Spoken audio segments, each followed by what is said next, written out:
네, 시청자 여러분 안녕하십니까? 대선 2025 우리의 선택 특보방송 이어가겠습니다. 예, 계속해서 관련 대담 이어가겠습니다. 박수현 민주당 선대위 공보수석 부단장, 박정하 국민의힘 선대위 문화체육관광부부장, 최진 대통령 리더십 연구원장, 신율 명지대 정치외교학과 교수와 짚어보겠습니다. 네 분 감사합니다. 어서 오십시오. 어서 오십시오. 예, 지금 계속해서 개표가 원활하게 진행되고 있고요. 네. 지금 각 당의 상황도 어떤지 궁금한데 저희가 관련된 소식이 들어오면 바로 전해드리도록 하겠습니다. 네. 예, 일단은 지금 상황에서 각 당에서는 어떤 분위기일까, 어떤 걸 준비하고 있을까 그게 궁금한데 민주당은 지금 어떤 상황입니까? 예, 아무래도 이제 당선의 가능성이 매우 높은 상황 아닙니까? 그러면 당선을 전제로 본다면 이제 바로 인수위가 없이 출범해야 되는 정부가 되지 않습니까? 당장 내일 오전 11시나 12시쯤에 이제 국회 로텐더홀에서 취임식이 열릴 텐데 그 대통령의 취임사에 이 정부의 운영 방향, 철학 뭐 이런 것들이 다 들어가 있는 것 아니겠습니까? 예. 대통령 임기 내내 그 취임사가 인용이 되고 대통령이 그 방향으로 가는지 지켜보는 이 이재명 정부의 나침반 같은 역할을 하는 것이기 때문에 이것을 지금 작성하는데 얼마나 많은 공이 들이겠습니까? 그래서 우선 그 취임사를 준비하는 문제도 지금 간단치 않을 거다. 그리고 당장 내일 예를 들어 대통령 비서실장 적어도 모레 이제 본회의가 예정이 돼 있기 때문에 임명 동의안이 필요한 국무총리 적어도 국무총리 인선을 해야 이제 장관 내각의 제청을 받는 형식적 절차를 거치지 않겠습니까?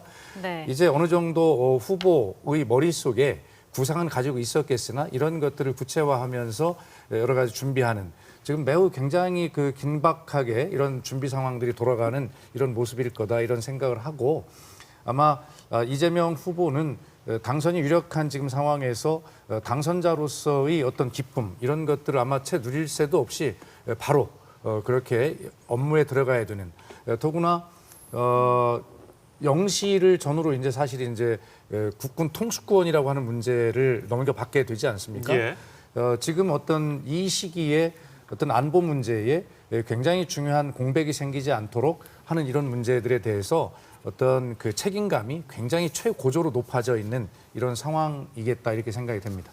네.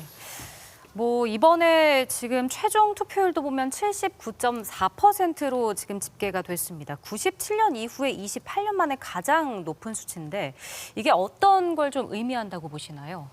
그만큼 이번 선거에 대해서 국민들이 많이 충격을 받고 있었던 것 아닌가라는 생각이 듭니다. 그러니까 초기에 저희가 앞서 대담에서 얘기했던 것처럼 네. 그 3년 만에 이루어지는 조기 대선이 원인이 되는 계엄과 탄핵 그리고 저희 당 같은 경우는 그 과정에서 있었던 지도부 내지는 그 선대위의 굉장히 무분별한 행동들, 당원들한테 실망을 주는 뭐 후보 강제 교체라든가 이런 것들이 축적돼 오는 과정에 보수 유권자들은 다소 사전 투표가 진행되는 기간 동안은 침묵을 하고 있었고 네. 그 전에는 상대적으로 진보적인 투표 성향을 가진 분들이 분노 투표를 많이 해 오다가 양당이 오늘 그 소위 뭐 야전이라고 생각할 수 있는 각 지역구별로 투표 동료를 굉장히 많이 하면서 양 진영이 마지막에는 굉장히 많이 결집하면서 이렇게 높은 투표율을 보여준 것 아닌가라고 판단이 됩니다.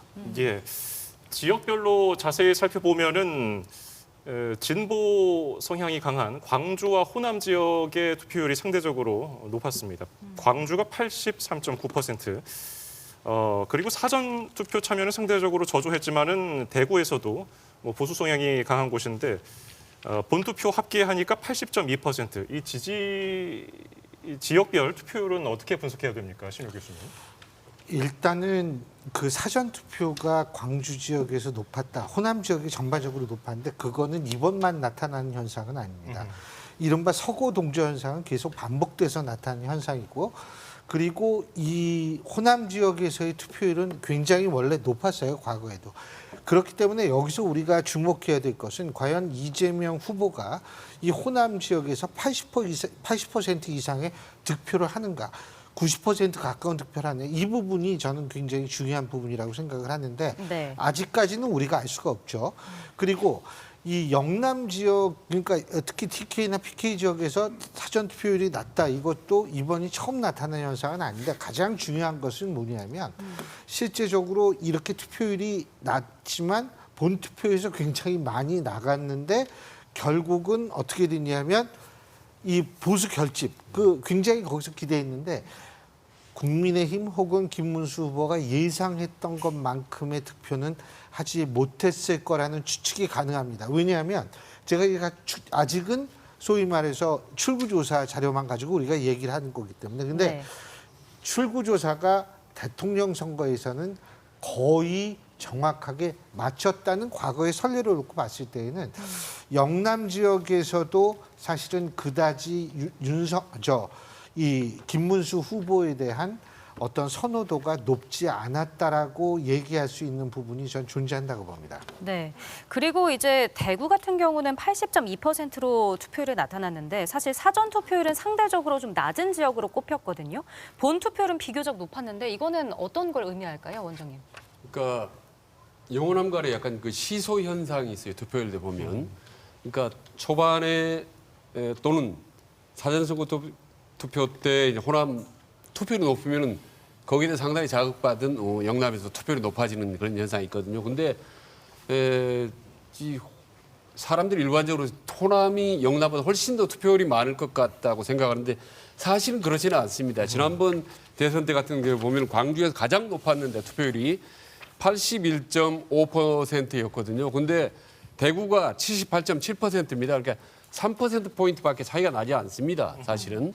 그러니까 겉은 요란하지 사실 실제로 결과적으로 최종적으로 나타난 투표율은 큰 차이가 없다라는 거고 요번도 마찬가지입니다. 요번 지금 그 출구 투표 보면은 대개 80% 근처에서 비슷하기 때문에 지역 간의 어떤 투표율의 어떤 편차 차이는 점점 줄어들고 있고 그 의미도 점점 줄어들고 있다라는 말씀을 드리고 다만 이제 좀 전에 말씀드리지 모르겠지만 세대 간의 격차 20대와 30대 그리고 여성과 남성 간의 이런 차이가 상당히 뚜렷하게 나타나고 있다. 그래서 앞으로 어떤 지역 선거를 바라볼 때 혹은 정부 입장에 대통령 입장에서 어떤 국민들에 대한 어떤 정책 전략을 펼 때는 지역보다는 어떤 세대 연령층에 좀 더 관점을 두는 것, 더 비중을 두고 전략을 수립하는 것이 훨씬 더 효과적이다라는 말씀 드립니다. 네. 예. 지금 개표가 진행되고 있습니다만은 일단은 지상파 출구조사 결과를 다시 한번 짚어보면요.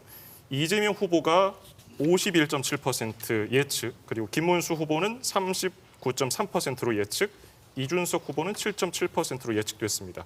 만약에 출구조사 데이터가 그대로 맞아 떨어진다면은 1, 2위 격차가 10%포인트 넘게 나는 거거든요. 이거는 어느 정도 예상을 하셨던 부분입니까? 예, 저희가 이 캠페인 기간 중에는 사실은 뭐 선거는 뭐 고개를 들면 진다 이러지 않습니까? 그래서 굉장히 내부 분위기를 아주 진중하게 가져가는데 노력을 한 건 다 알고 계실 겁니다. 그래서 심지어는 부자 몸조심하는 거냐 이런 뭐 비아냥도 들었지만 그건 당연한 일입니다. 저희 내부 동향은 변하지 않고 이 계속해서 이 깜깜이 기간이라고 하는 이 중에 계속해서 10% 정도의 차이를 계속 유지해 왔던 것이 사실입니다. 네. 그럼에도 불구하고 저희들은 나태해지고 자만하는 그런 모습을 보이지 않으려고 노력했고 또 지지층의 결집을 이뤄내기 위해서 사실은 이번 선거가 내란 종식이라고 하는 잊어서는 안 되는 이런 것들이 있다라고 하는 그 메시지도 후보가 중간에 다시 강조를 하는 전술의 변화를 가지면서 계속 그 내부적으로는 이미 이런 자료를 가지고 알고 있었지만 밖으로는 그런 어떤 선거에 필요한 어떤 태도와 전술들을 계속 구사하는 그런 과정에 있었다 이런 생각이 들고요. 네. 국민의힘이 상대적으로 좀 뭐 제가 비판하는 것은 아니지만 죄송하지만 이런 어떤 국민들은 이미 내란 심판이라고 하는 이런 것과 함께 대한민국을 누가 어떻게 끌고 갈 것인가에 대한 이 생각을 국민들은 가득하고 있는데 결과적으로는 이 깜깜이 기간 중에 국민들은 별 관심이 없는 정치 공세, 말꼬리 잡고 뭐 하는 거 이런 것들이지 결과적으로는 국민은 말 고삐를 누가 잡고 대한민국을 끌고 갈 거냐에 관심이 있는데 결과적으로 말 꼬리만 잡고 끌려오는 이런 어떤 싸움들 이런 것에 별 영향을 받지 않았다는 뜻이죠. 예. 그래서 결과적으로는 여론조사 공표 금지 기간 전에 발표했던 여론조사가 그대로 기간 중에 유지됐던 그런 양상을 보였습니다. 예, 지금 말씀하시는 도중에 지금 시각 밤 11시 30분입니다. 이재명 민주당 후보의 당선이 유력하다는 속보가 들어왔습니다. 다시 한번 전해드립니다. 지금 시각 밤 11시 30분을 조금 넘겼습니다. 이재명 민주당 후보의 당선이 유력하다는 속보가 들어왔습니다. 네, 그리고 지금 보시는 화면은 이 시각 이재명 후보의 자택 앞의 모습을 실시간으로 전해드리고 있습니다. 이재명 후보는 자택에서 이제 개표 결과를 지켜보고 있을 것으로 보이는데요. 지금 보시는 화면은 이제 이 후보 자택 앞이고요. 저희 지금 속보 자막으로 전해드리듯이 현재까지 이재명 더불어민주당 후보가 당선 유력하다는 내용이 전해지고 있습니다. 예, 이재명 후보가 지금 이 소식을 들었을 텐데요. 앞으로 이제 지지자들 혹은 민주당이 지금 여의도에서 하고 있는 행사에 바로 참여를 하는 겁니까? 아마 제가 볼 때는 뭐 그런 것은 아닐 것 같고요. 바로 이제 선대위에 가서 언론 앞에서 국민께 말씀을 드리는 것이 먼저이지 않겠습니까? 그래서 우선 거기에서 정식 이제 메시지가 첫 메시지가 나갈 것으로 이렇게 보입니다. 예. 네. 그리고 이제 막판에 또 김문수 후보가 지지세를 좀 끌어올리면서 사실 국민의힘 입장에서는 역전을 기대하지 않았습니까? 일단은 뭐 저희가 개표 결과를 끝까지 지켜봐야겠지만 이 지상파 출구 조사 조금 전에 이야기를 했는데 좀 포인트 격차가 좀 많이 나거든요. 어떻게 보셨어요?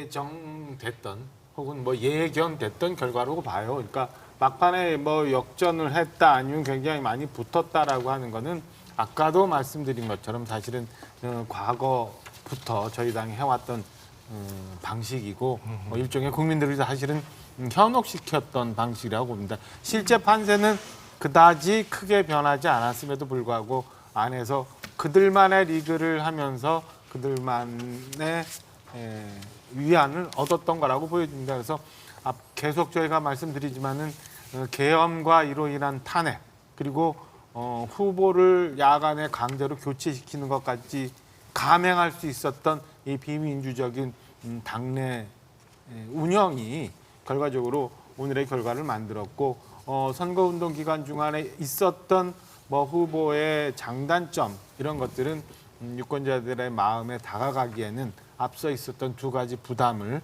덜어내지 못했던 거라고 보여집니다. 결과적으로 오늘 최종적으로 민주당의 이재명 후보가 대통령에 당선되는 결과가 온다면 전 윤석열 전 대통령과 저희 당이 굉장히 큰 조력을 한 상황으로밖에 해석하지 못하는 상황으로 갈 것 같다고 보이십니다. 예. 지금 개표는 계속해서 진행 중이고 38% 가까이 개표가 진행된 상황에 이재명 후보의 당선이 유력하다는 소식이 들어왔는데요. 지금까지 과반 득표를 했던 대통령은 박근혜 전 대통령이 유일했는데 예.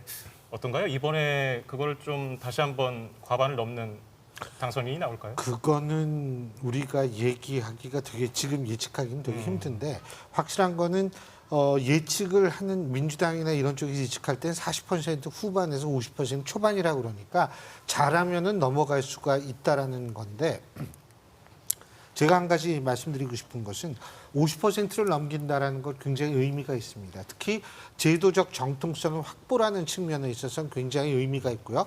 제도적 정통성을 확보라고 했을 때에는 사실은 국정 운영에 일정 기간 동안 상당한 탄력을 받고 그 탄력을 통해서 본인들이 원하고 추진하고자 하는 정책을 성공적으로 추진할 수 있는 그런 상황은 된다라고 볼 수가 있는데 가장 중요한 것은 뭐 이재명 이 후보죠. 어쨌든 유력한 대통령이 될 수 있는 분인데 제가 인정하는 건 뭐냐면 정치력은 굉장히 인정합니다. 왜 그러냐면 우리나라 헌정 역사상 정치 현대사 속에서 당내의 비주류가 외곽을 통해서 당내에서 주류로 되는 것은 굉장히 저는 어려운 과정이라고 생각을 하거든요. 근데 그거를 성공했고 지금 이제 대통령으로 당선될 가능성이 가장 높은 분으로 돼 있는데 그런 면에 있어서 이번엔 정치력을 좀 다른 쪽에 쏟았으면 좋겠던 거예요. 좋겠다는 거. 어느 쪽에? 사실 국민의힘과 가장 대비되기 위해서 뭐냐면 국민의힘이 실패한 이유가 뭐냐? 여러 가지가 있는데 자꾸 계몽하려 들었다는 점이에요. 요새 세상에 뭐 계몽 이 단어가 많이 등장하는데 내 생각이 이러니까 나를 좀 이해해주고 따라주라. 이것 때문에 그런데 이재명 후보가 만약 대통령이 된다면 전 좀 국민들이 느끼게끔 계몽을 하지 않아도 느끼게끔 만드는 정치를 했으면 좋겠고요. 그런 차원에서 사실 그 정통성을 바탕으로 충분히 그렇게 할 수 있는 여유가 있거든요. 여유를 갖고 느끼게 만드는 정치를 했으면 좋겠다는 생각을 합니다. 네. 예. 자, 전국에서 이제 개표가 순조롭게 진행이 되고 있는데요. 자, 이 시각 개표 현황도 한번 살펴보겠습니다.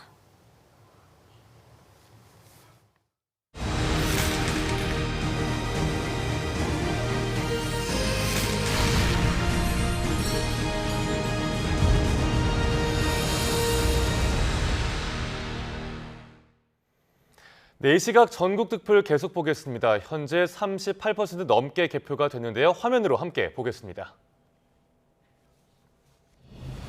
네, 함께 보시죠. 네, 1위는 이재명 후보입니다. 당선이 유력한 상황인데요. 48.9% 득표했습니다.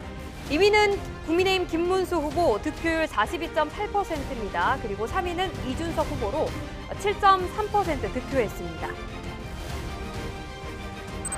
네, 이번엔 1, 2, 3위 후보를 5개 권역별로 나눠서 알아보겠습니다. 먼저 가장 많은 인구가 사는 수도권입니다.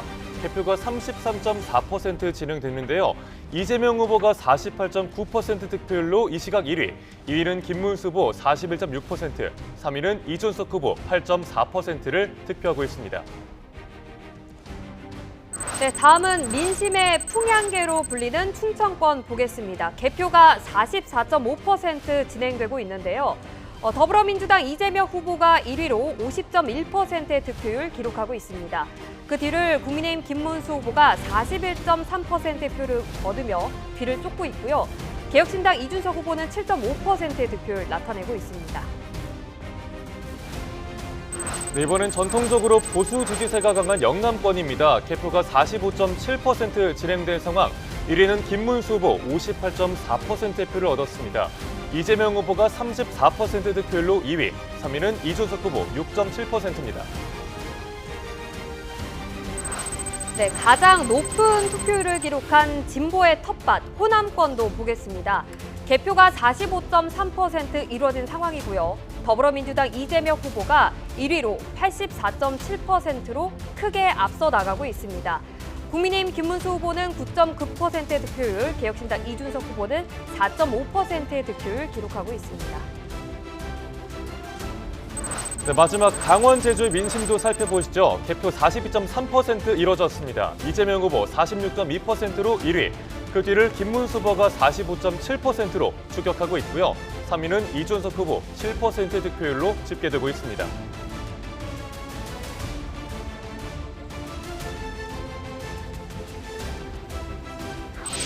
네, 계속해서 17개 시도별로 양당 후보 살펴보시죠. 서울입니다. 개표 34.1% 이루어졌고요. 이재명 후보 48.1%로 1위, 김문수 후보 41.7%로 2위를 달리고 있습니다. 다음은 두 후보가 경기도지사를 지낸 경기 지역 보겠습니다. 개표가 37% 이뤄진 상황. 더불어민주당 이재명 후보가 49.3%의 표를 얻으며 1위, 국민의힘 김문수 후보가 41.7%의 득표율로 2위입니다. 다음은 인천입니다. 개표는 22.5%가 이루어졌고요. 50.3%의 득표율을 기록한 이재명 후보가 이 시각 1위, 김문수 후보 40.8%로 추격하고 있습니다. 네, 역대 대통령을 모두 맞춘 대전으로 가보겠습니다. 개표가 45.3% 진행됐습니다. 더불어민주당 이재명 후보가 51.4%로 1위, 국민의힘 김문수 후보가 38.5%로 뒤를 쫓고 있습니다. 네, 역시 역대 대선에서 민심의 바로미터 역할을 해온 충남입니다. 개표 46.7%로 절반 정도 이루어졌는데요. 49% 득표율로 이재명 후보 1위, 김문수 후보 43.4%로 2위를 달리고 있습니다. 네, 충남에 이어서 충북도 보겠습니다. 개표가 47.4% 이뤄진 가운데 더불어민주당 이재명 후보가 48.9%의 득표율로 1위 나타내고 있고요. 2위는 국민의힘 김문수 후보입니다. 43%의 표를 얻었습니다. 계속해서 세종의 민심도 함께 볼까요? 31% 개표가 이뤄진 상황에서 57.9% 득표율로 이재명 1위, 김문수 후보가 31.1%로 뒤를 쫓고 있습니다. 네, 다음은 대구 보겠습니다. 보수의 심장입니다. 개표가 50% 넘게 이루어졌고요. 역시 국민의힘 김문수 후보가 72.3%로 넉넉하게 앞서고 있습니다. 민주당 이재명 후보 19.7%의 득표율을 나타내고 있습니다. 네, 두 후보의 고향이는 경북도 볼까요? 개표 47.6% 이루어졌습니다. 김문수 후보가 66.2%의 표를 얻으면서 앞서갑니다. 이재명 후보 27.1%로 2위입니다. 네, 계속해서 PK 지역에서 부산 먼저 보겠습니다. 개표가 50% 넘게 이루어졌고요. 국민의힘 김문수 후보가 52.1%의 득표율로 1위, 민주당 이재명 후보가 40% 조금 넘는 득표율을 나타내고 있습니다. 네, 지금 개표 상황 시도별로 전해드리는 가운데 민주당 이재명 후보가 당선이 확실하다는 속보가 전해졌습니다. 네, 다시 한번 전해드립니다. 더불어민주당 이재명 대선 후보의 당선이 확실하다는 내용이 들어왔습니다. 네, 계속해서 울산 개표 상황 짚어봅니다. 네, 다시 전국으로 가보겠습니다. 41.1% 진행되는데요. 이재명 후보 48.9%로 당선이 확실합니다. 2위는 김문수 후보 42.7%고요. 이준석 후보가 7.3%입니다.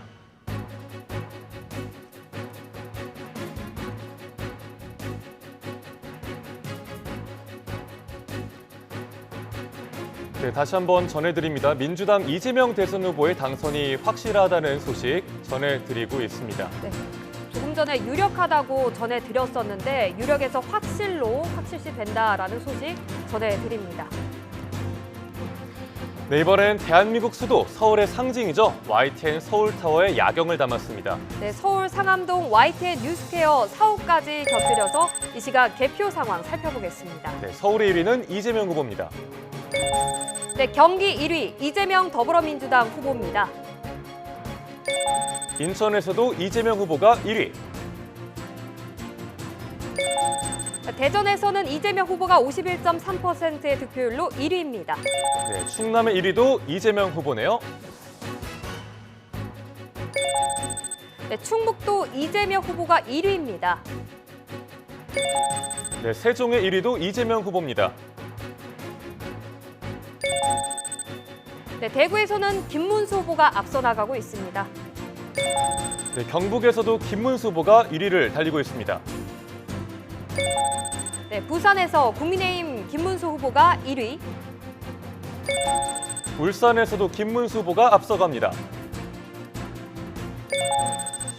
네, 경남에서는 국민의힘 김문수 후보가 50.4%로 1위, 네, 광주에서는 이재명 후보가 1위를 달리는 중입니다. 네, 또 다른 진보의 텃밭 전남에서 이재명 후보 1위입니다. 전북의 1위도 이재명 후보로 나타나고 있습니다. 네, 강원 지역에서는 국민의힘 김문수 후보가 1위입니다. 끝으로 제주에서는 이재명 후보가 1위로 집계되고 있습니다. 네, 전국 개표 상황 보겠습니다. 더불어민주당 이재명 후보가 당선이 확실합니다. 48.9%의 득표율 나타내고 있습니다. 네, 저희가 개표 현황 전해드리는 도중에 이재명 후보의 당선 확실 소식이 들어왔습니다. 이재명 후보의 당선 확실 소식이 들어왔습니다. 이 시각 이재명 후보 자택 앞 모습을 보여드리고 있습니다. 네, 취재진들이 많이 모여 있는 모습인데요. 지금 이재명 후보가 당선이 확실하다라는 소식이 들어온 가운데 지금 많은 취재진들이 이재명 후보의 자택 앞에서 이재명 후보가 모습을 드러내기를 기다리고 있습니다. 예, 저희가 이재명 후보가 등장하면 바로 어떤 이야기를 할지, 어떤 모습을 보일지, 어떤 표정일지 생중계로 전해드릴 예정입니다. 네. 자, 당선 인사를 일단은 당사를 찾아서 할 것 같다고 앞서서 박 의원님이 예측해 주셨는데 어떤 당선 인사 메시지가 나올 것 같습니까? 예, 우선은 아까도 잠시 말씀드린 바가 있습니다만 지금 가장 대한민국에서 중요한 것은 이 갈갈이 이렇게 찢어진 여러 갈래로 좀 나뉘어진 상처받은 그러한 대한민국의 상처를 치유하는 것이 가장 중요하지 않겠습니까? 네. 그래서 통합의 메시지 이런 속에서 앞으로 대한민국이 나아가야 할 또 미래 희망과 이런 것들을 함께 또 줘야 되지 않겠어요? 그래서 그런 두 가지 메시지가 함께 있는 것이고 뭐 감사의 메시지야 뭐 당연한 것 아니겠습니까? 네. 그래서 그런 어떤 메시지들이 나올 것 같고요. 지금 저도 우선 그 의원들 당 소속 의원들 지금 텔방에는 당사로 모인다라고 하는 이제 메시지가 이제 뜨고 있어서 예. 제가 당사에 가서 먼저 국민들께 정중하게 메시지를 먼저 말씀을 드릴 것 같다는 예측을 했는데 네. 정확하게 지금 저도 알 수는 없습니다. 현장에 아니기 때문에. 그래서 제가 생각할 때는 당사에 가서 정중하게 국민께 메시지를 말씀을 드리고 아마 그 여의도에 나오셔서는 국민들과 또 예, 거기는 또 사실 네. 이제 축제의 분위기 있을 잠시만요. 거니까. 이재명 네. 후보가 나왔네요. 현장 좀 볼까요? 네, 지금 이재명 민주당 후보 그리고 김혜경 여사와 함께 지금 자택 앞을 나와서 인사를 하고 있는 모습입니다. 꽃다발도 지금 전달을 받고 있는 모습이네요. 예, 입주민이 여러 명 나와서 함께 축하를 해주고 있고요. 꽃다발도 전해줬습니다. 네. 비교적 밝은 표정으로 지금 이재명 후보가 자택을 나오고 있는 모습입니다. 지금 관계자와 좀 이야기를 나누고 있는 것으로 보이는데 지금 자택 근처에는 지금 화면으로 보시다시피 정말 많은 취재진과 또 입주민들이 모여 있는 모습입니다. 자, 이재명 후보가 이야기를 할지 들어보겠습니다.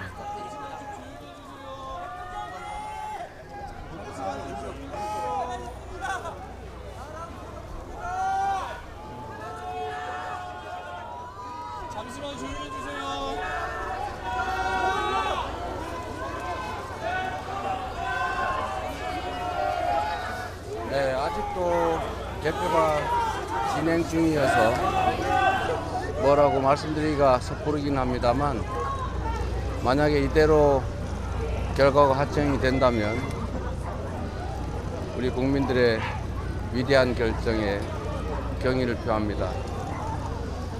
제게 주어진 큰 책임과 사명을 우리 국민들의 기대에 어긋나지 않도록 최선을 다해서 수행하도록 하겠습니다. 감사드립니다.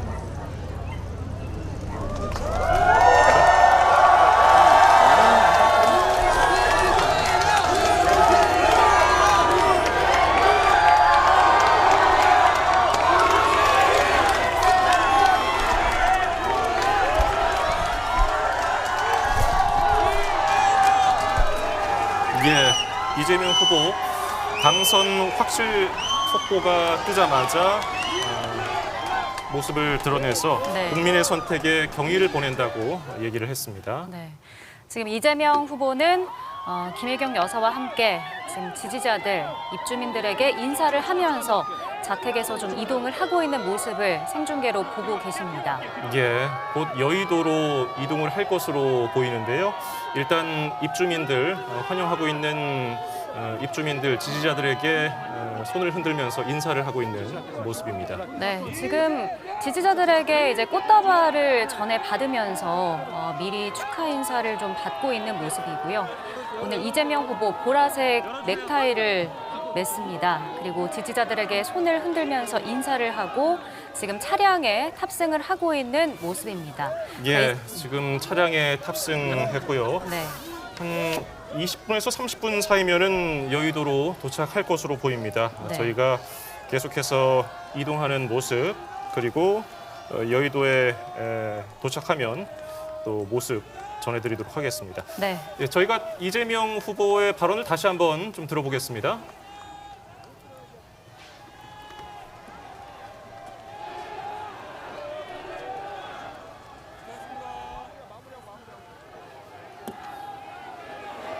예, 현장 화면을 더 보죠. 지금 경호하는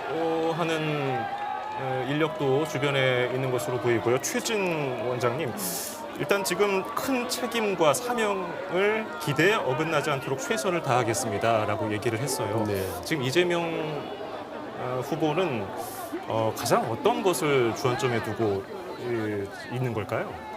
일단 표정이나 발언을 보면 좀 상당히 좀 절제된 좀 표현을 하는 것 같습니다. 예.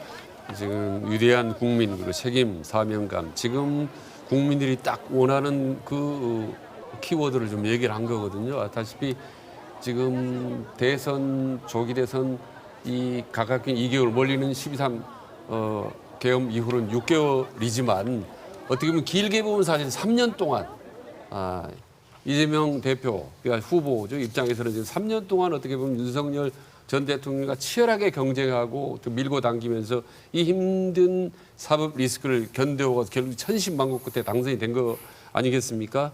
그렇기 때문에 아마 상당히 이 여러 가지 만감이 교차하고 또 기쁜 마음이 넘치겠지만 지금 워낙 국가적인 상황이 엄중합니다. 그래서 민생도 어렵고 또 대미 통상 압박도 가해 오기 때문에 네. 상당히 여러 가지로 좀 발언도 절제하면서 본인의 어떤 소명, 책임감 이런 부분들을 많이 강조하고 있는 것 같습니다. 제가 한 가지 더 말씀드리고 싶은 거는 예. 그 사실 조금 전에 과반수의 득표 같은 경우도 일단 상징적인 의미는 상당히 있다고 보지만 저는 그보다 더 중시했던 게 표차입니다. 지난 대선에서는 0.73% 작은 아주 미미한 근소한 간발의 차 때문에 어떻게 보면 국정 여야가 치열하게 어떤 경쟁해 왔던 그런 측면이 있었거든요.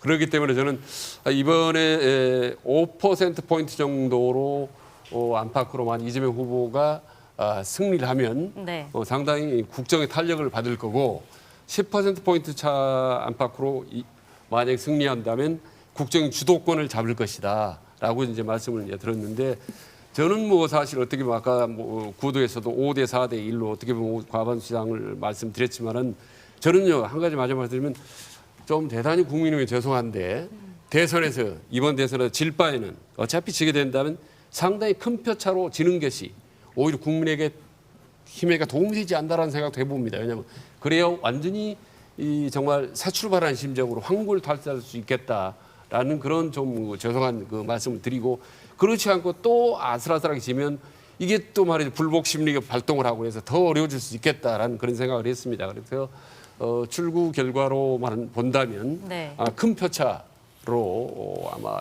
이재명 후보가 당선될 가능성이 높기 때문에 이후 그러니까 당장 내일부터 상당히 좀 국정 주도권을 쥐면서 어떤 상당히 좀 빠르게 나아갈 수 있겠다, 나가겠다라고 지금 예상을 해봅니다. 예, 네. 박정하 의원님 지금 최진 원장님 분석은 조금 뼈 아플 수도 있는 대목인데요. 어떻게 들으셨습니까?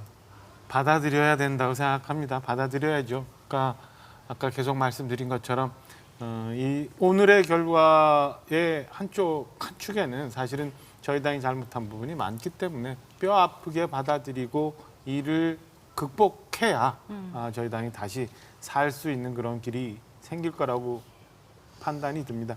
지금 아직 선관위에서 아마 당선이 확정이 안 돼서 그런 건지 공식 선거 운동 기간 중에 보좌를 했던 경찰 경호를 받는 것 같죠.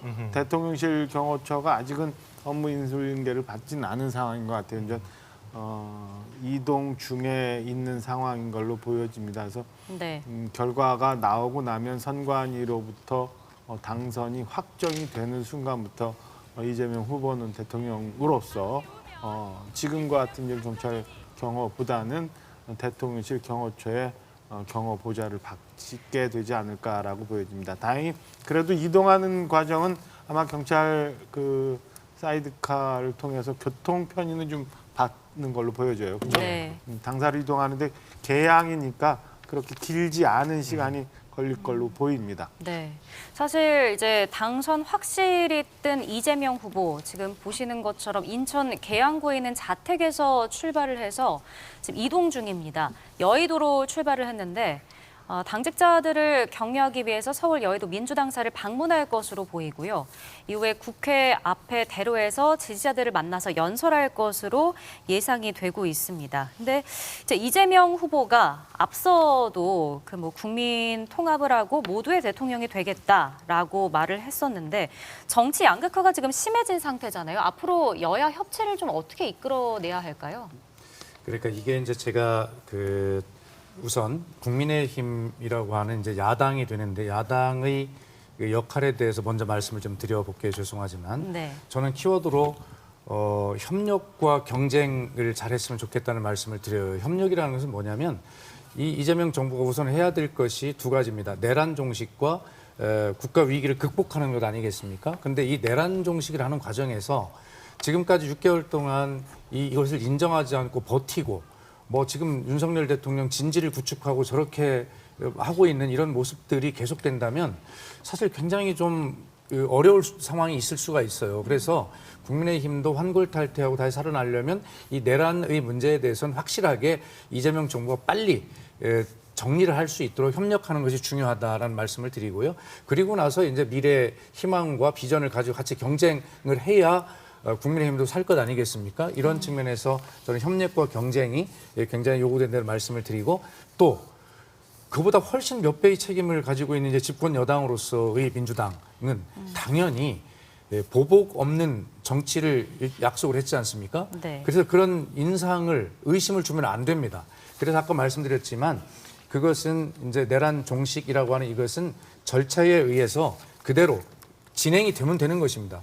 그래서 이 문제는 대통령이 성과를 내려고 여기에 막 매달리는 모습을 보이면 안 되고 대통령은 그 민생을 회복하는 이곳에서 실력을 발휘해서 그 성과를 낼 수 있는 이런 어떤 두 당의 역할 이런 것들이 잘 돼야 된다 이런 생각이 듭니다. 네. 그 박수현 의원님 지금 말씀 주신 것처럼 그 야당의 입장으로서 협치와 경쟁 말씀하신 거는 저희가 이제 잘 받아야 된다고 생각을 합니다. 근데 이제 걱정스러운 부분은 저희 당이 이번 대선 결과가 의외로 지금처럼 간다면은 그 득표율 차이가 굉장히 많이 날 거로 보여지기 때문에 당내 내홍이 상당 기간 계속될 거로 보여져요. 이런 면에서 내일 모레죠. 민주당이 지금 사실은 아쉽게도 재판 중인 그 대통령이 재판 중인 그 재판에 대해서는 중지를 시키는 형사소송법안을 내일 모레 본회의에서 처리하겠다고 예고를 좀 했습니다. 네. 이거를 과연 우리 당 지도부는 지금 현재 원내 지도부는 어떻게 처리할까라는 거를 좀 지켜볼 필요는 있다고 봅니다. 저희가 이 문제점에 대해서는 반드시 지적을 하되 그 저항의 방식이 어떻게 가느냐를 봐야 되는데 내용을 가리기 위해서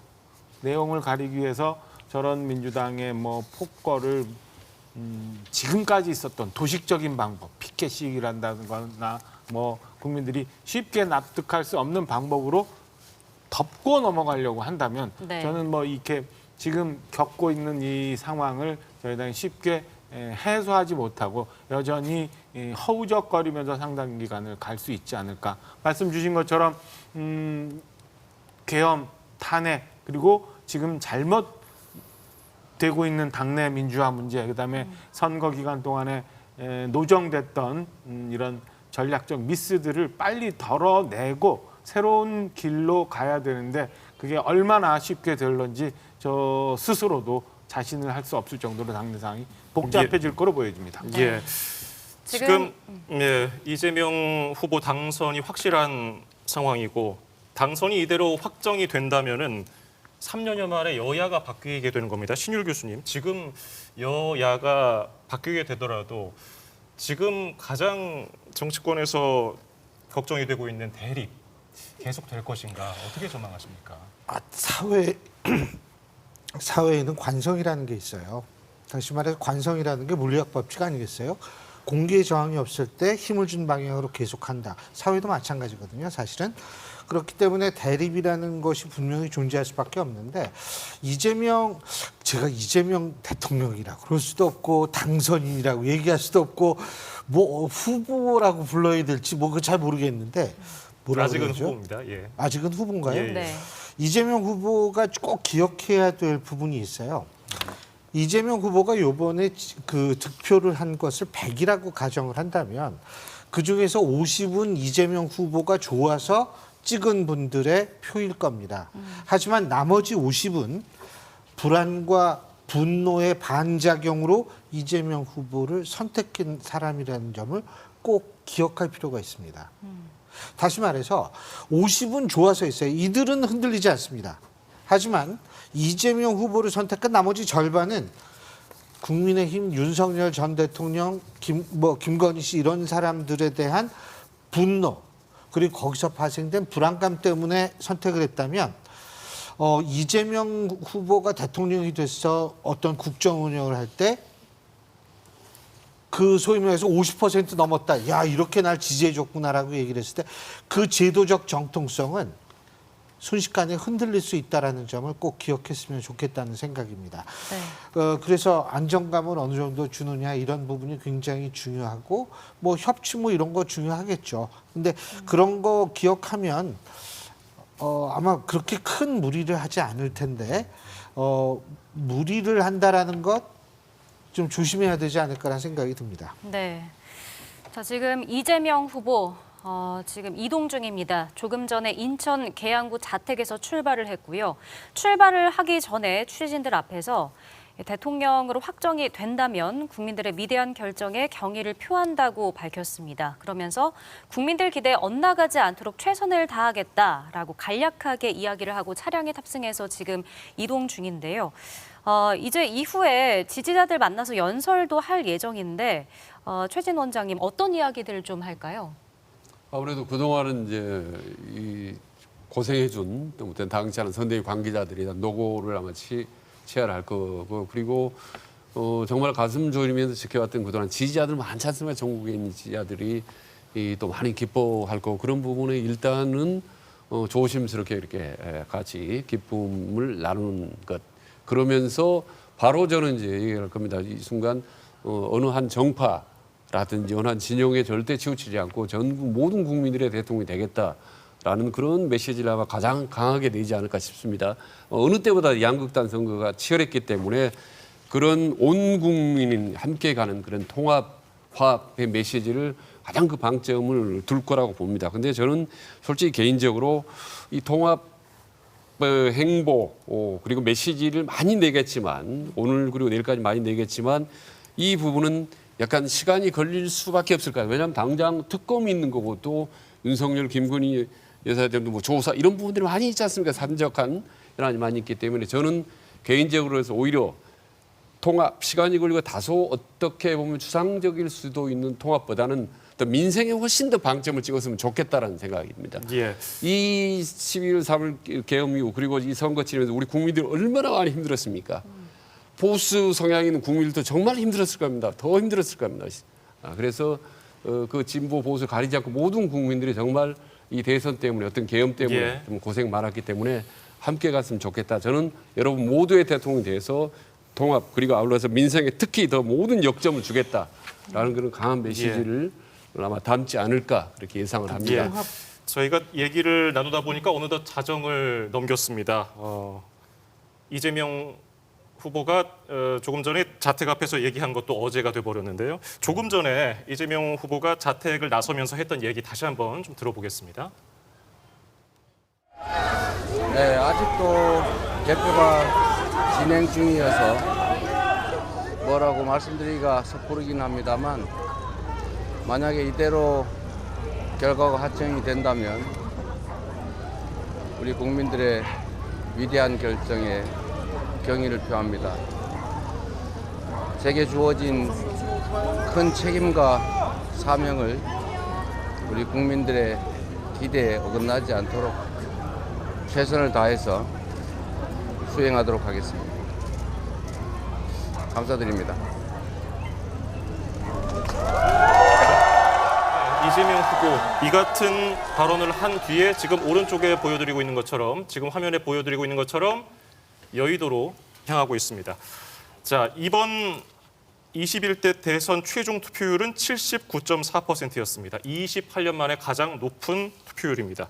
앞서서 신율 교수님이 절반은 이재명 후보를 좋아서 찍은 분들이고 나머지는 뭐 다소 뭐 화가 났다거나 뭐 분노를 표출한 분들이다 이렇게 말씀하셨는데요. 중도층이 그렇게 좀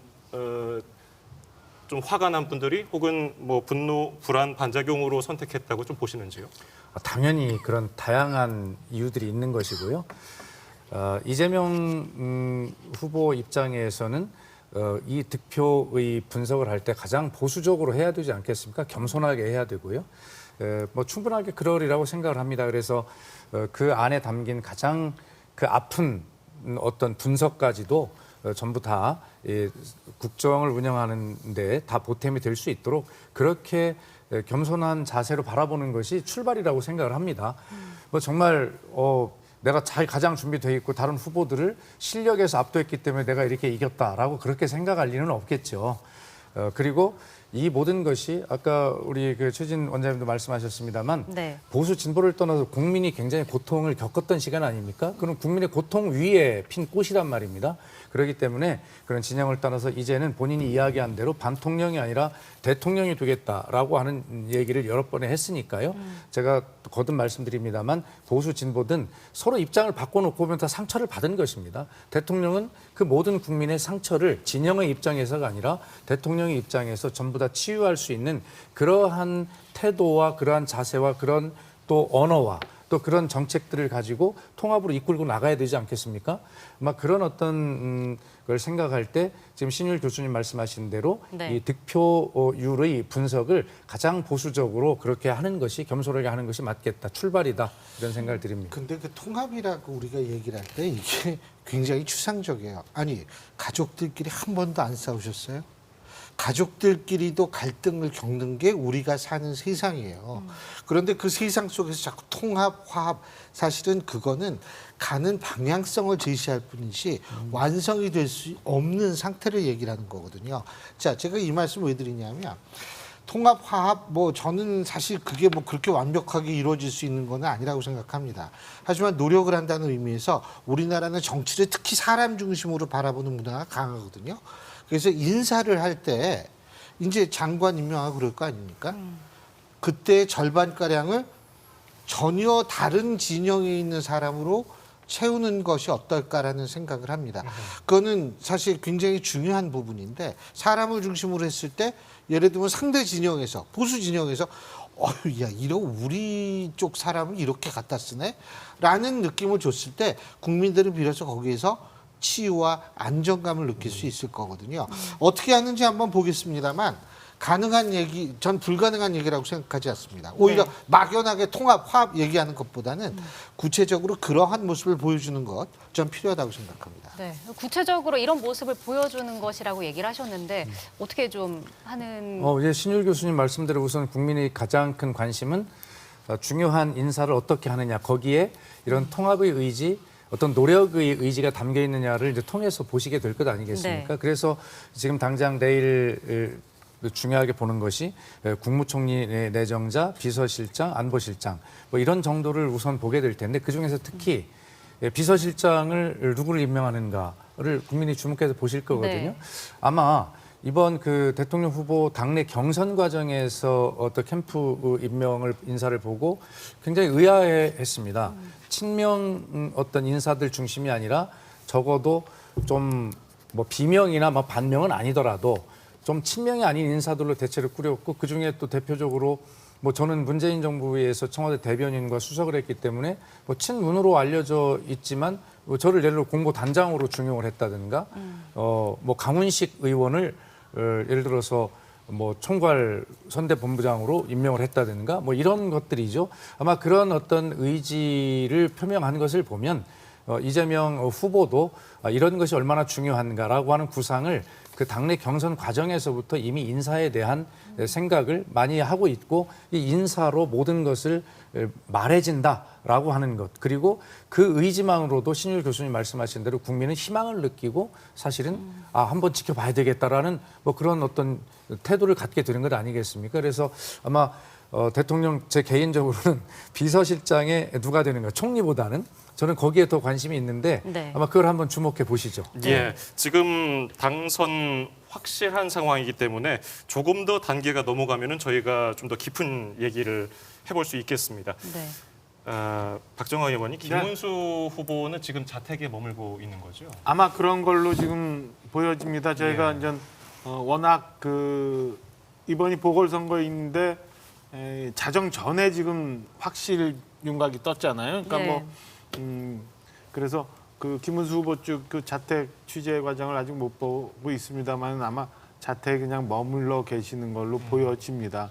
우리 앞서 신율 교수님하고 박수현 의원님 말씀 주셨지만은 그 협치하고 통합할 수 있는 방안들이 마련이 돼야 되고 실질적으로 그렇게 가야 되는데 제가 기왕에 뭐 부탁을 드리고 바람이 있다면은 선거운동 과정 중에 보니까 지난 연말 이후 이제 계엄 이후 민생이 정말 어려워졌더라고요. 우리 사회 곳곳에 멍이 들을 대로 들었는데 그 전 역대 정부에서 있었던 것 중에 좋은 것들이 있다면 가령 뭐 이제 일주일에 한 번씩 대통령이 직접 비상경제대책회의를 뭐 운영을 한다던가 뭐 이런 방안을 통해서 빨리 민생이 회복될 수 있는 부분들이 있다면은 이런 부분들은 좀 수용해서 민주당 정권에서도 이런 것들을 좀 취합해서 수습을 빨리 했으면 좋겠다는 생각이 들고 어려운 점이 또 좀 있으면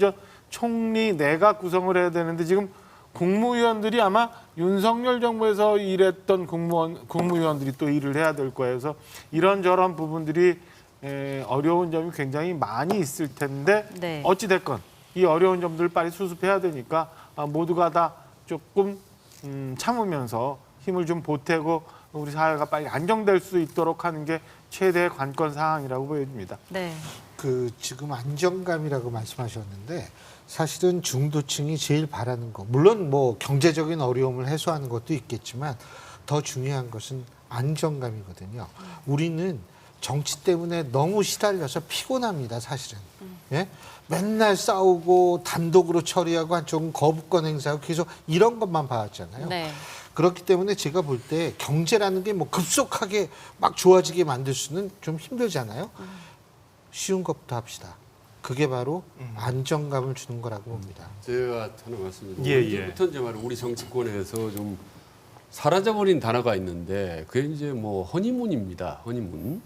정권이 막 바뀌면은 새로운 정부가 좀 마음껏 일을 할수록 한번 봐주는 기간, 뭐 이런 기간이 있어야 되지 않습니까? 저는 이게 짧으면 한 6개월, 저는 길면 1년 정도라고 보는 거거든요. 근데 저는 지난번에 민주당이 참 아쉬운 부분이 그 부분이에요. 그러니까 국민의힘 윤석열 정부에게 허니문 기간을 전혀 주지 않았습니다, 사실은. 그렇기 때문에 계속 그런 부분들이 또 어떻게 보면 경쟁과 갈등을 증폭시킨 측면이 사실 있거든요.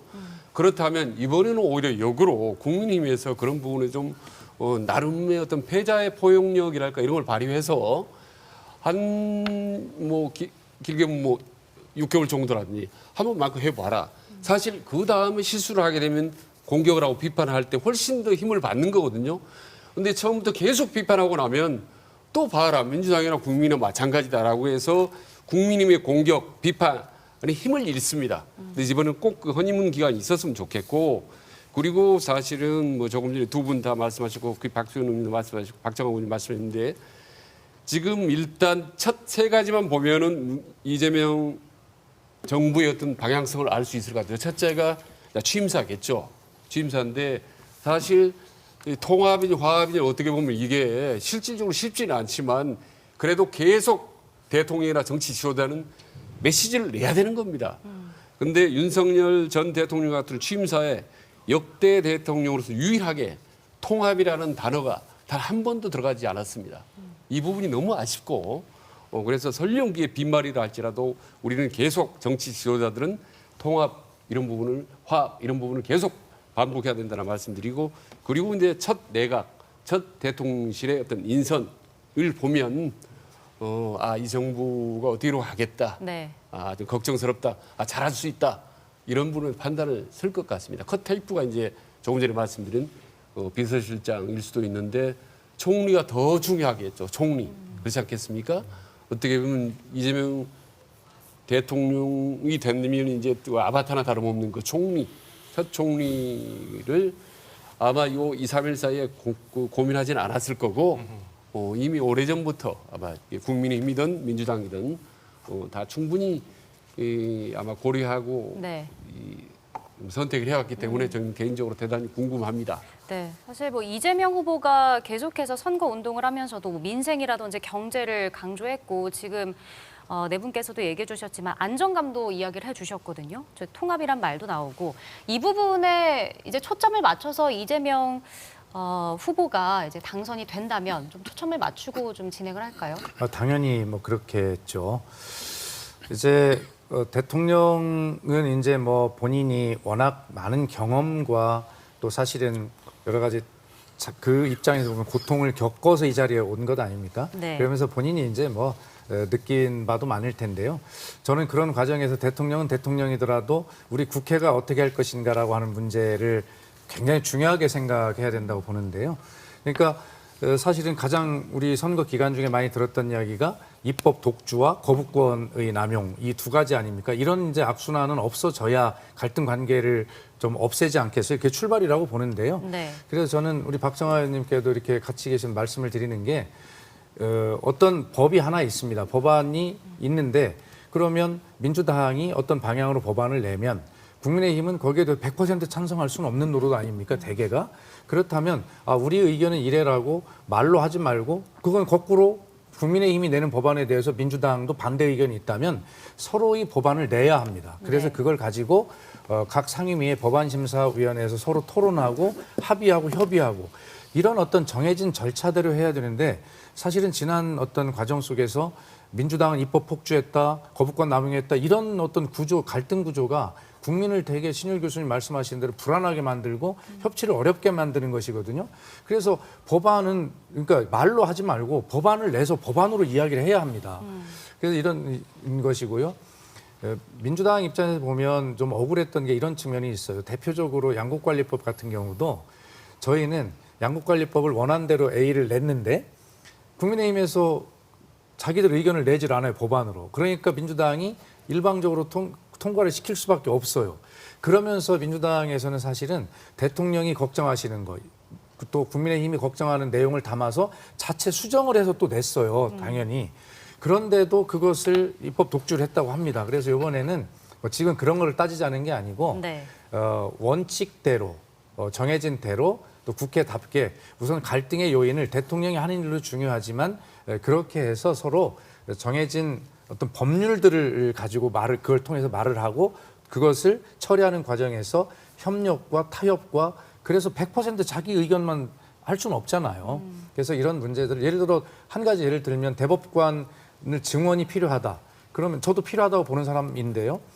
왜 필요하지?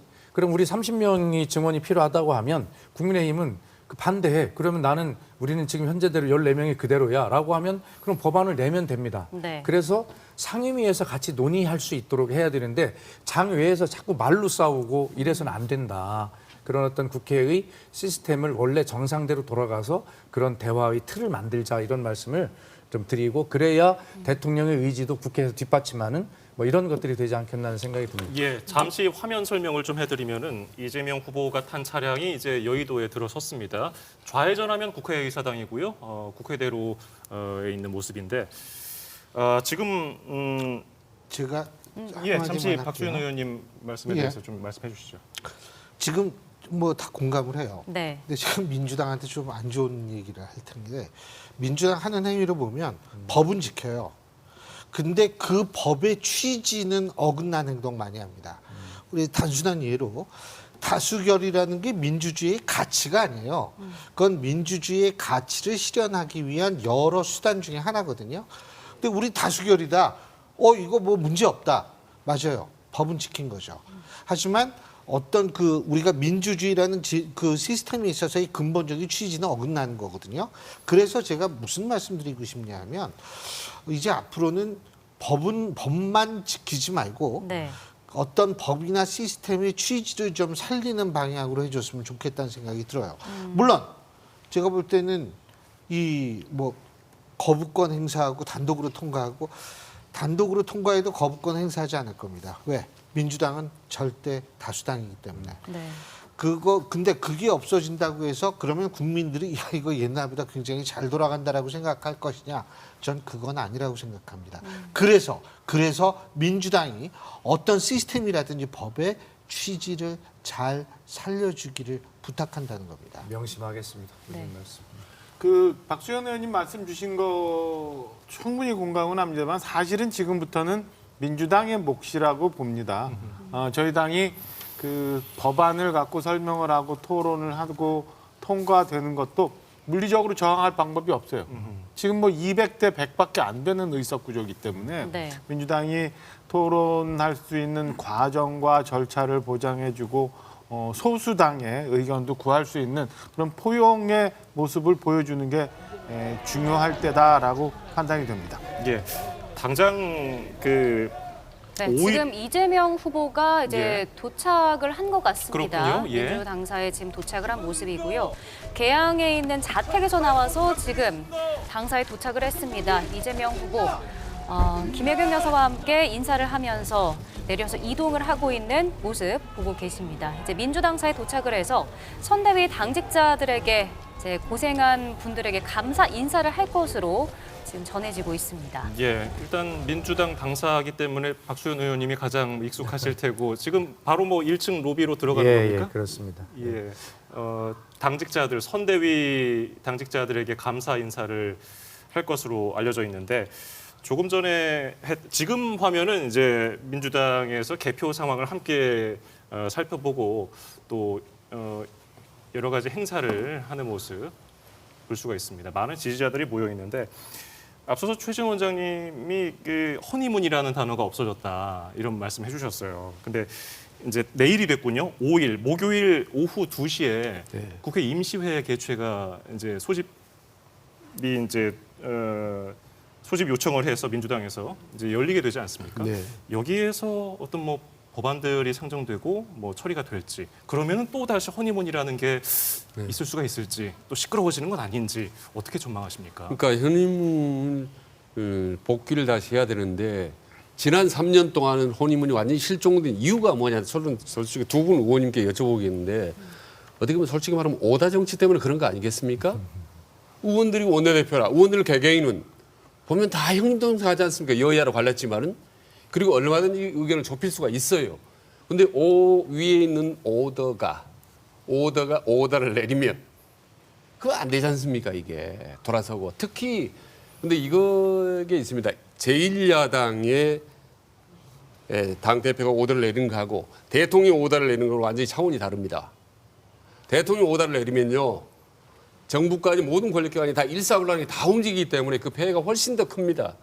물론 민주당도 다수당으로도 밀어붙이고 오다 정치를 한 건 분명히 그건 뭐 부인할 수 없습니다. 줄탄핵이나 이런 부분들은 많이 그동안에 비판을 받아왔고 그 부분이 고쳐야 될 부분이지만 대통령이 배후에서 막후에서 이렇게 해라 마라 라는 부분에 대해서 국민들이 훨씬 더 엄중하게 이걸 비판을 세게 할 수 있기 때문에 지난번 윤석열 정부는 그 어떻게 보면 이른바 윤심 정치 때문에 많은 당내 분열이라든지 많은 폐해가 있었다.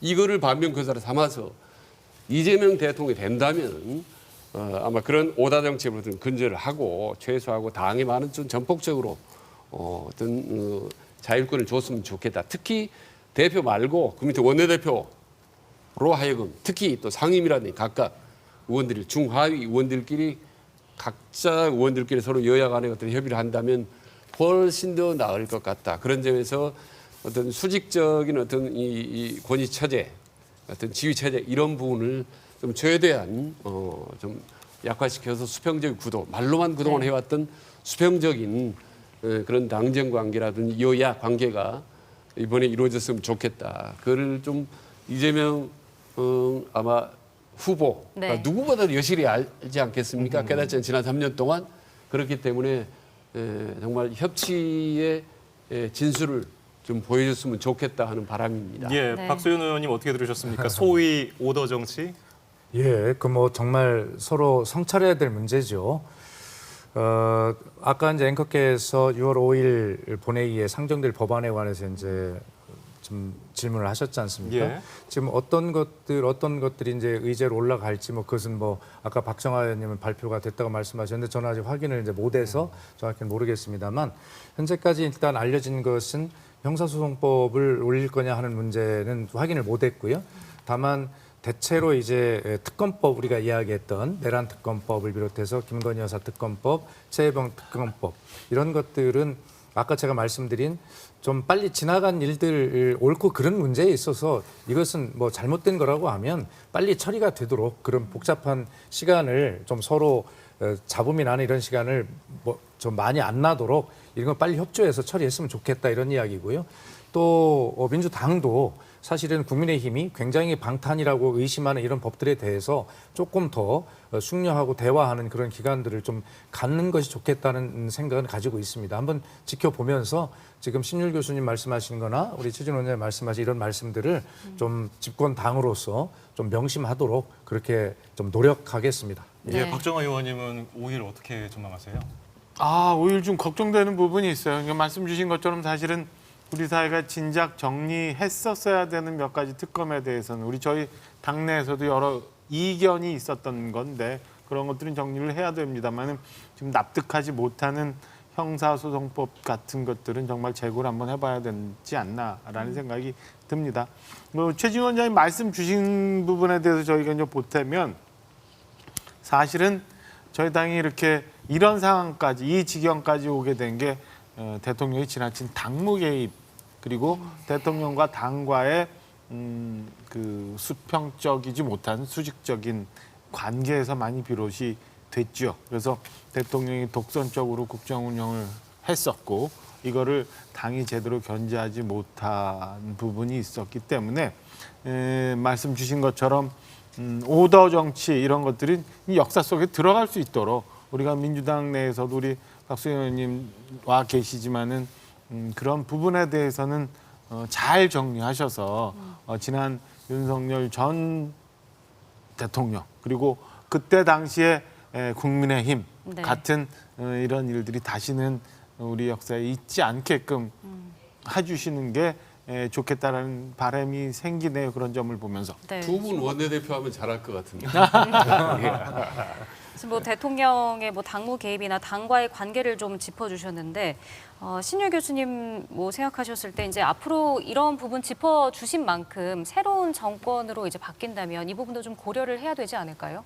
새로운 정권으로 바뀌었을 때에 뭐를 이런 뭐 지금 짚어주신 대통령 당무 개입이나 당과의 관계에 대해서 좀 얘기를 그렇죠. 해주셨는데. 뭐 그거 근데 그게 솔직히 말씀드려서 쉽게 바뀌지는 않을 겁니다. 왜 그러냐면 이거는 우리나라의 정치적 관행과 얽힌 문제고 네. 그렇기 때문에 예를 들면 내가 대통령이 됐는데 갑자기 나부터는 그렇게 하지 말라라고 얘기를 했을 때 그것을 받아들이기가 굉장히 힘든 것. 마치 이거하고 똑같아요.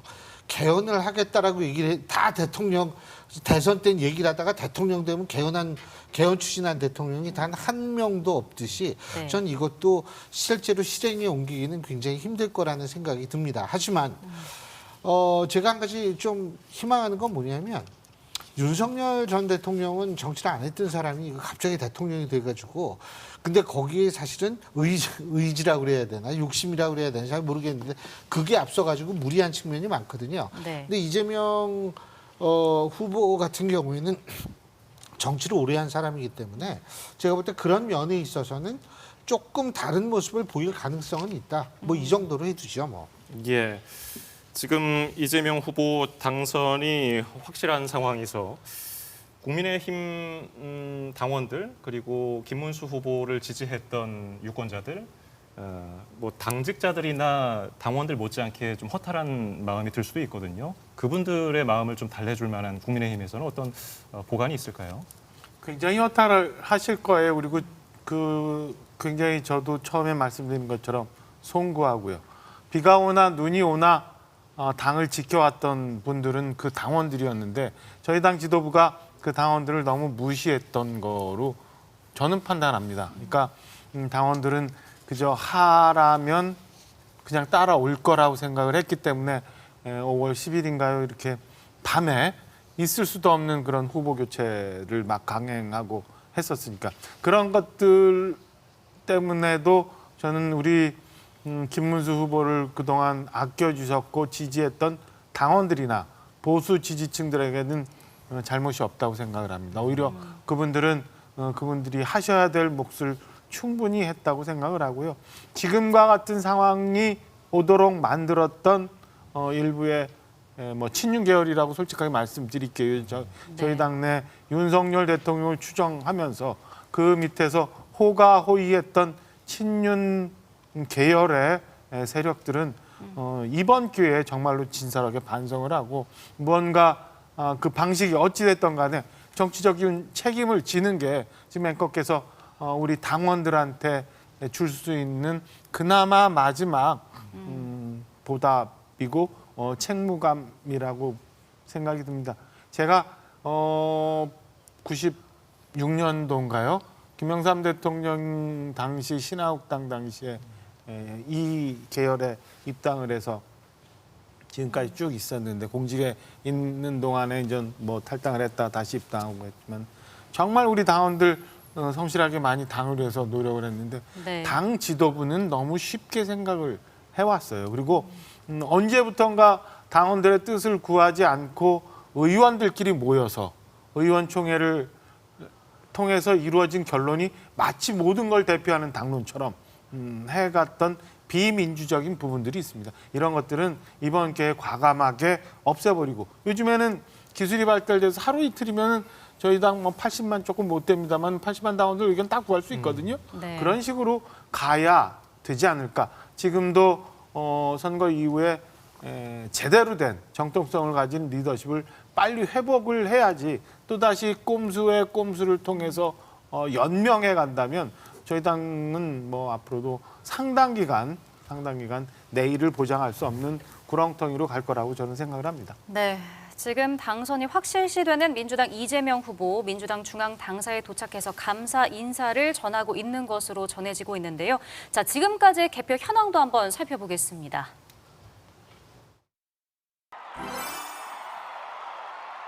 이재명 후보가 강서부를 날립니다. 개표 53% 진행된 상황에서 47.9%로 1위입니다. 네, 경기 지역에서는 권투 경기가 펼쳐지고 있습니다. 이재명 민주당 후보가 강력한 잽을 날리며 1위를 기록했습니다. 네, 인천에서는 이재명 후보가 결승선을 앞두고 기뻐합니다. 52.5%로 이 시각 1위를 달리고 있습니다. 네, 이 시각 대전에서는 바벨을 먼저 번쩍 들어올린 이재명 후보입니다. 49.4% 득표율로 1위입니다. 충남은 어떨까요? 이재명 후보가 강력한 발차기를 날립니다. 47.2% 득표율로 현재 1위. 네, 이재명 후보가 커브 구간을 앞서 나갑니다. 충북 득표율 현재 47.5%로 1위 달리고 있습니다. 네, 세종입니다. 이재명 후보 서브가 들어갑니다. 56.5%로 현재 1위를 달리고 있습니다. 네, 김문수 후보 강력한 펀치를 꽂아 넣습니다. 대구에서 득표율 72.3%를 얻으며 1위. 네, 경북에서는 김문수 후보가 스퍼트를 올리고 있습니다. 67.4% 득표율로 현재 선두입니다. 네, 부산에서 옆길을 가볍게 들어올리는 후보는 국민의힘 김문수 후보입니다. 득표율 53%로 1위, 이재명 후보는 2위입니다. 울산으로 가보시죠. 김문수 후보의 발차기가 강력하네요. 48.4%로 울산 1위입니다. 복선에서 절묘하게 추월하는 기술, 국민의힘 김문수 후보가 53.7%의 표율을 얻으며 1위입니다. 광주도 보시죠. 이재명 후보의 서브가 들어갑니다. 84.8%의 넉넉한 득표율로 1위를 달리고 있습니다.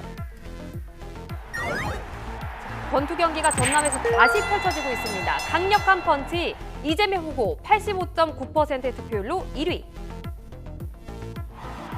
전북에선 이재명 후보의 기세가 매섭습니다. 개표가 68.7% 이뤄진 상황, 83.8% 득표율로 선두입니다. 네, 바벨을 번쩍 들어올리는 후보, 국민의힘 김문수 후보입니다. 48.6%의 표를 얻으며 1위, 이재명 후보는 43.5%의 득표율 집계되고 있습니다.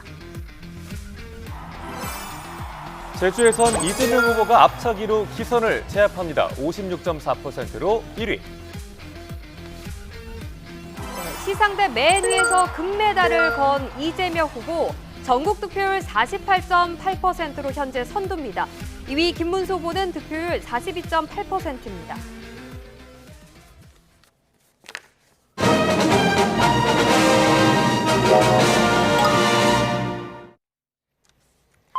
네, 이번엔 미술관이 살아있다로 전해드리겠습니다. 먼저 조각상이 살아 숨쉬고 있습니다. 전국 개표율인데요. 63%, 이재명 후보가 48.8%로 당선 확실입니다. 네, 후보들이 이번에는 게임 속으로 들어갔습니다. 서울 현재 개표가 54.4% 진행이 됐는데요. 이재명 후보가 47.9%로 1위, 김문수 후보는 41.7%의 득표율 서울에서 기록하고 있습니다. 까만 붓 끝에서 얼굴이 새롭게 피어났습니다. 경계 개표 상황 61%인데요. 이재명 후보가 50.5%로 2위, 1위 김문수 후보가 40.4%로 뒤를 쫓고 있습니다. 네, 이번에는 후보들의 얼굴이 반구 캠퍼스에 담겼습니다. 이재명 후보가 더 밝게 웃는 것 같죠. 인천에서 52.4%의 득표를 기록하며 1위입니다. 김문수 후보는 38.8%의 표를 얻었습니다. 네, 이번엔 알록달록 팝아트입니다. 대전의 이 시각 개표율은 68.7%인데요. 49.1%의 득표를 얻은 이재명 후보가 1위, 김문수 후보 41%로 2위로 집계되고 있습니다. 네, 이번에는 동양화로 가보겠습니다. 신윤복의 풍속화도 잘 어울리는 두 후보인데요. 충남의 이 시각 개표율 76.8%, 이 가운데 이재명 후보 47.3%의 득표를 얻으면서 1위입니다. 이번엔 렘브란트풍의 초상화로 한번 볼까요? 충북인데요. 개표 73.7% 진행된 상황, 이재명 후보 47.3%의 득표율로 1위, 김문수 후보 44.4%로 그 뒤를 추격하고 있습니다. 네, 세종에서는 그래피티로 다시 태어났습니다. 세종 이 시각 개표율 56.8% 기록 중인 가운데 더불어민주당 이재명 후보가 56.8%의 득표율로 1위로 앞서 나가고 있습니다. 이번엔 후보들이 멋들어진 갓을 썼습니다. 누가 대통령이 될 상일까요? 김문수 후보가 대구에서 72.1%의 득표율로 선두입니다. 네, 다음은 세계적인 작품이죠. 진주 귀걸이를 한 김문수 후보와 이재명 후보 잘 어울립니다. 개표가 72.4% 이뤄진 상황에서 국민의힘 김문수 후보가 경북에서는 이 시각 1위를 기록하고 있습니다. 네, 다시 멋진 그림 속으로 돌아가 볼까요? 부산의 개표는 76.1% 진행됐습니다. 53.3% 득표율로 김문수 후보 1위, 2위는 이재명 후보 38.9%입니다. 네, 수묵화 속의 후보들입니다. 울산 지역 이 시각 개표율 72.8% 진행됐습니다. 울산 지역에서는 국민의힘 김문수 후보가 48.6%의 득표율로 1위, 더불어민주당 이재명 후보 42.5%의 득표율을 기록하고 있습니다.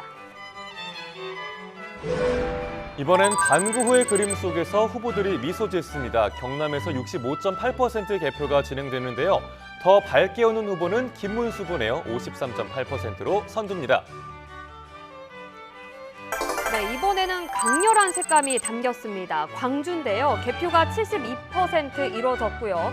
광주 지역 이 시각 개표율에서는 더불어민주당 이재명 후보가 84.8%로 넉넉히 앞서고 있습니다. 네, 전남의 개표는 70.9% 이루어졌는데요. 더 여유롭게 풍류를 즐기는 후보는 이재명 후보네요. 86%로 선두입니다. 근엄한 렘브란트 초상화의 후보들이 담겼습니다. 전북 이 시각 개표율 70.6% 기록 중인 가운데 이재명 후보가 83.9%의 득표율을 나타내면서 1위, 국민의힘 김문수 후보 10.7%의 득표율입니다. 거리의 벽화 느낌으로 후보들의 표정을 담았습니다. 강원의 이 시각 개표 72.6%인데요. 김문수 후보가 48.5%로 앞서갑니다. 이재명 후보 43.6%로 2위를 달리고 있습니다. 네, 마지막으로 제주 보겠습니다. 갓을 쓴 두 후보의 모습입니다. 제주에서는 이재명 후보가 56.3%로 1위, 김문수 후보의 득표율은 34.9%로 2위입니다.